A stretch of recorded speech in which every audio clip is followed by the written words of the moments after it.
Aksi emak-emak di Lumajang belanjakan uang mainan, ngaku dapat bisikan gaib. Kunci Wasyati, pelaku yang membelanjakan uang mainan di kios tetangganya, mengaku mendapatkan uang mainan di salah satu lokapasar online shop.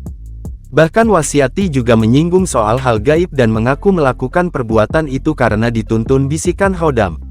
Ibu rumah tangga asal Desa Kaliwungu, Kecamatan Tempe, Kabupaten Lumajang, itu kedapatan menggunakan uang mainan yang sudah dimodifikasi untuk belanja kebutuhan sehari-hari di kios milik tetangga rumahnya. Kepada Kompas.com, perempuan Parubaya akrab disapa Siti ini mengaku mendapatkan uang mainan itu dengan cara membelinya di salah satu lokapasar dengan harga Rp11.500 per plastik. Dalam satu kemasan itu terdapat sekitar 27 lembar uang mainan berbagai nominal, mulai dari Rp1.000 sampai Rp100.000.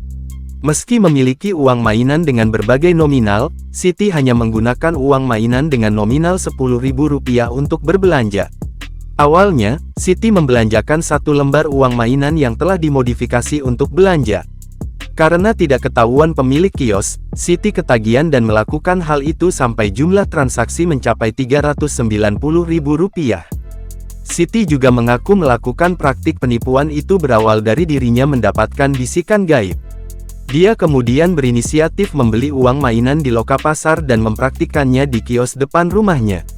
Pantauan Kompas.com, di rumah Siti terdapat satu kardus yang berisi lebih dari 25 plastik uang mainan. Setiap plastik berisi 27 lembar uang mainan berbagai nominal. Awalnya dibisiki Hodam saya, jadi saya coba beli pakai uang mainan ternyata bisa jadi keterusan, ucap Siti.